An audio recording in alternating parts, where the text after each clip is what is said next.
G'day, how's it going? Alright, we'll be going through the best settings for Modern Warfare 2. I'll leave timestamps down below so that you can jump to whatever settings you're after. Alright, starting off, we've got the input device, which is controller or mouse. Pretty standard here. Button layout. So I run tactical. I've always run tactical, but I've got a scuff controller. So I've got paddles on the back, which allow me to do those more advanced movements and B-hop and such without having to take my fingers off the analog sticks. If you've got a standard controller, the best option for you would be bumper jumper tactical, which will then put your jump button on your left bumper or trigger, depending if you're running flipped, which will allow you to perform those more advanced movements without taking your hands off the analog sticks.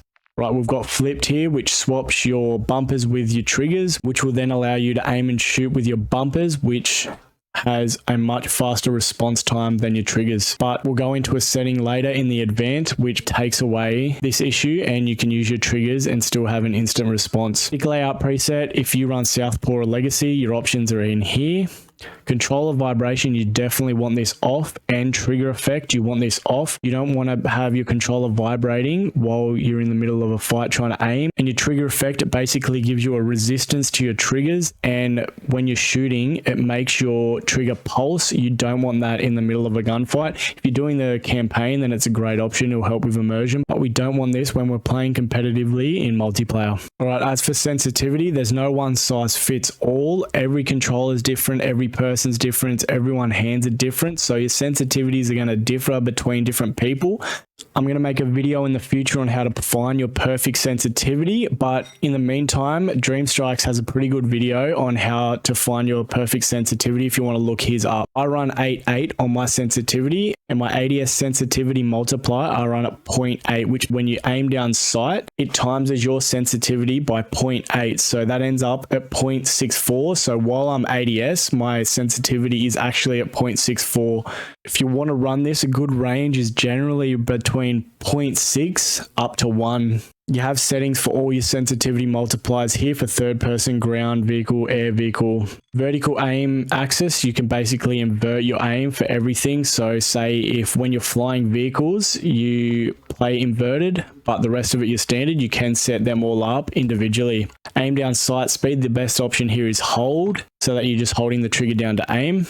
You want automatic tac sprint, it definitely saves your controller and it helps you move around the map a lot quicker. However, if you're using a shotgun, I'd turn this off and put it back to automatic sprint, as tactical sprint cancels your shots when using a shotgun. Equipment behavior I've got on hold. Weapon mount, I've got ADS melee just when I want to mount. You do want to perform the new slide cancel, you would change this setting to double tap ADS. However, there's no advantage to doing this slide cancel as opposed to the old one, so there's no real point. But if you do want to do that to look a bit fancy, then put double tap ADS on. Interact behavior, I've got prioritize reload here. It's basically contextual tap, but you'll always prioritize reloading. And armor plate, we want apply all. Moving on to advance, you always want to have your aim assist on if you're on controller. Aim assist type, the best option here for most gameplay is default. However, if you are sniping, precision is a good option here too. Basically default puts a little bubble around you, so when you're aiming over a target, when you get within that bubble, the aim slows down. Precision basically puts it so it's right on the body essentially, and focus is a smaller bubble than default. But the best option all around here is default. Aim response curve, you've got standard, linear and dynamic. I run dynamic, it's an S curve, it helps with fine aiming over distances. And linear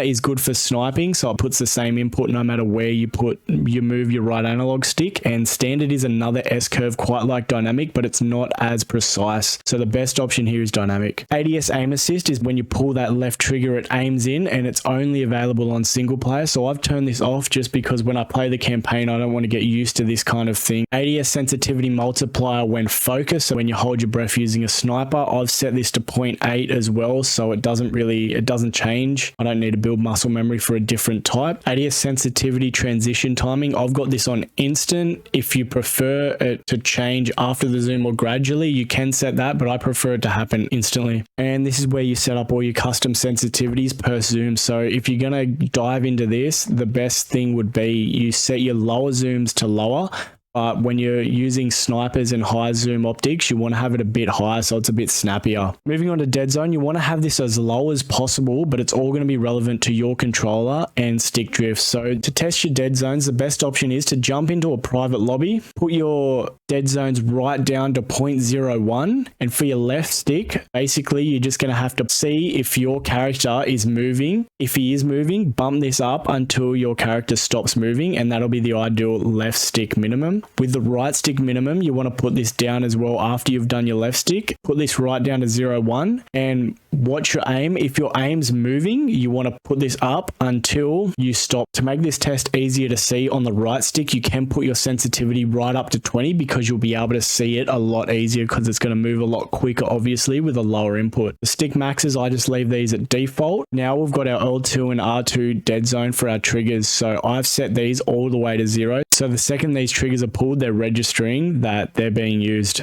Sprint tactical behavior, you want this on toggle.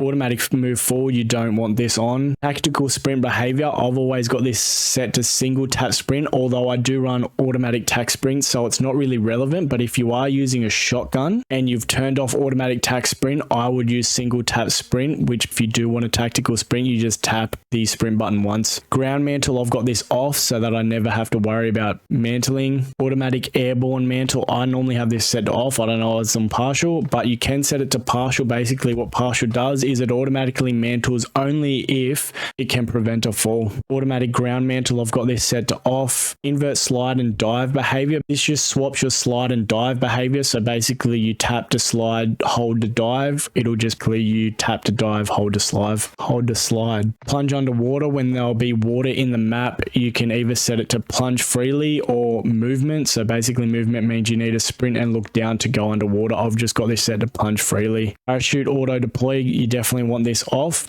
And sprint door bash, you want this on so that you can run at doors and open them that way. ADS stick swap, we want this off. ADS interruption behavior, I've got this set to interrupt. So if you get hit by a stun or the electric stick, it'll pull you out of ADS. When you've got it set to resume, it'll automatically resume aiming down sight. Weapon mount behavior, we want it on so that if we are getting shot or anything happens, we can just pull away from the mount and it'll unmount. I've got the delay on short, that's the slowest option we've got here. Depleted ammo weapon switch, I've got this set to on, so if you run out of ammo on a weapon, it'll automatically change to your secondary. Quick C4 detonation, I've got this set to off because you can always just double tap reload to blow up your C4, so you don't actually need this option. Vehicle camera recenter, this is all personal preference depending. I've got mine set to long delay. I don't like it recentering when I'm trying to look around. Camera initial position, I've got it set to free look.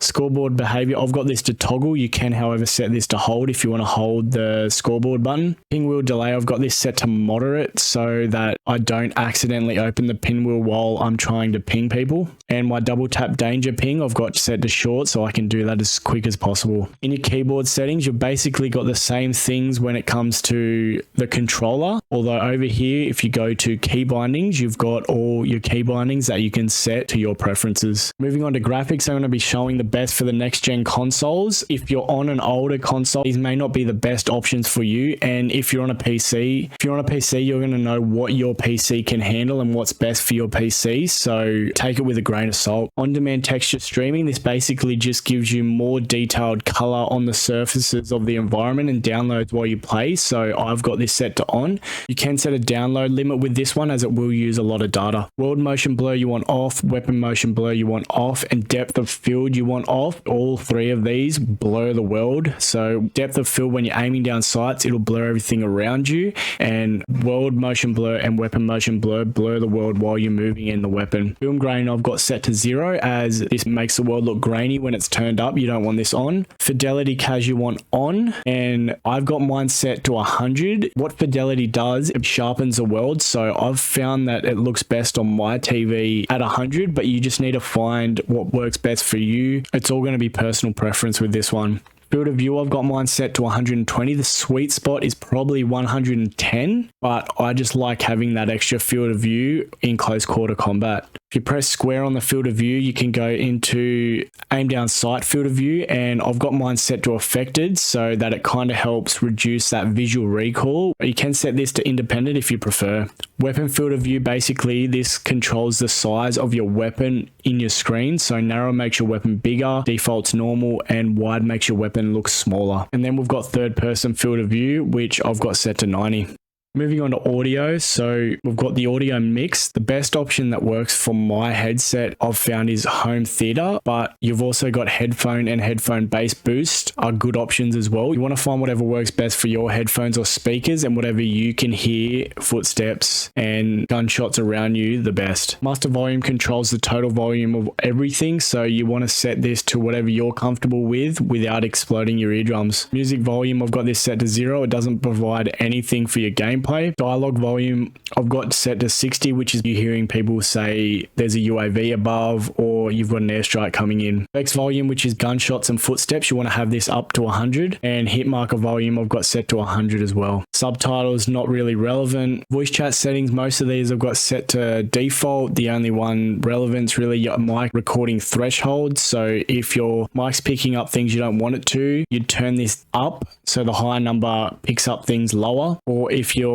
mic isn't picking up your voice, set this lower. If you want to make your teammates quieter, you can turn your voice chat down. And if you want to, your mates want you to be louder, you can set this up higher if it's not already at 100. These are all default, and I've got my Juggernaut music turned off and hit marker sound effects set to Modern Warfare. Moving on to interface, these are all set to default pretty much. Most of them are relevant apart from minimap shape. You want to set this to square as it gives you a bit more real estate and allows you to see things you otherwise wouldn't. The round minimap. Minimap rotation, that's personal preference. I've got mine on. I've got my compass on. Hit marker visual and damage based hit markers, I've got these set to on. Player's name, I've got set to full name just to give you more visual idea of an enemy that's close by. Telemetry, I've got this set to all on. You can customize what you want, but basically on console, it gives you latency and packet loss up the top. On PC, it'll show you your frames per second and your GPU and CPU usage. Connection meter essentially does the same thing. It shows you your latency and packet loss on your screen, but it puts a big box next to your minimap in the top left corner and takes up a lot of real estate. So you're best off just running the telemetry box, which is a small black bar at the top of your screen. All right, that brings us to the end of the video. Thanks for watching. I appreciate you. Make sure you check out my video on the best weapons to run in the Modern Warfare 2 beta, and I'll see you in the next one.